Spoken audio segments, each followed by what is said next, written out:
Hi, my name is Gaurav Parchani. I'm one of the co-founders and Chief Technical Officer for Dozee. So, what do we understand by beyond ICU care?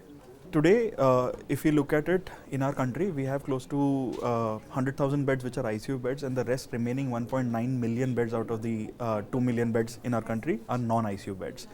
Continuous monitoring exists in ICU, and that's where you have nurse to patient ratio, which is 1:1, and bedside monitoring can actually drive patient safety up. Outside the ICU, we don't see continuous monitoring at all. Our nurses are forced to do spot checks every 4 to 6 hours, depending on the hospital protocol, and multiple studies have shown that this can be counterproductive for patient safety.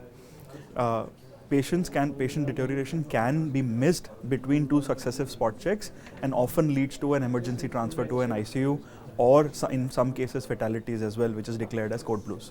So, how is Dozee enhancing the critical care? So Dozee powers continuous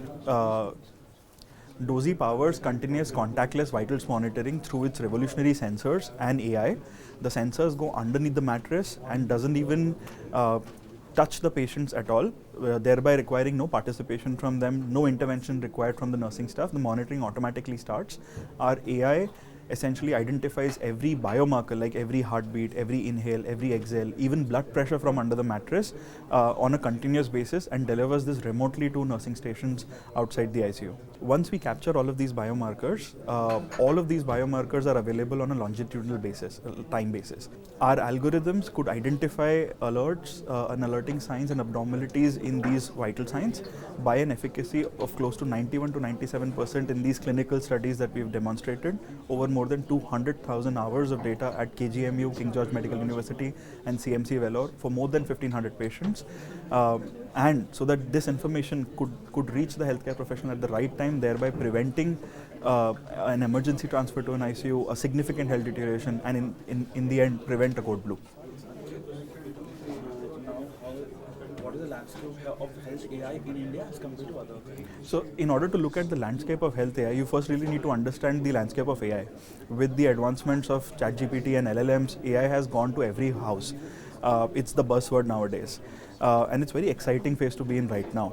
However, in health, particularly, AI needs to be assistive rather than autonomous, and that's why amongst our team members, actually, we call it AAI, Assistive Artificial Intelligence, because we really need to understand that we are dealing with human lives. So this is where a human needs to be in the loop, a clinician or a doctor needs to be in the loop, and we assist them with technology in order to multiply their efforts so that they could reach much larger populations. Today, we have close to only 5,000 cardiologists for 55 million cardiac patients. Today in our country, we have 1:20 nurse to patient ratio. So all of these gaps can be bridged with respect to AI. Now, AI essentially starts with, because the first use case of deep learning models have always been imaging. So naturally in AI, it has been medical imaging, which is the radiology use cases. And if you really look at it, in the last 11 years, FDA has only approved 41 AI algorithms. This is too less. So we really need more efforts here. But in order to amplify this, we really need to get the doctors and the health and the technologists together to build these solutions together. So we really need to demystify AI, and we as a country have the right ingredients. We have the top machine learning talent, we have the best clinicians, we have a large pool of data as well, diverse data. All we need is collaboration between them, and then we need to demystify AI so that they could come together and build these solutions together, go beyond the surface in depth to actually work on real impact, high impact problems like Dozee did for early warning systems outside the ICU and even at home as well.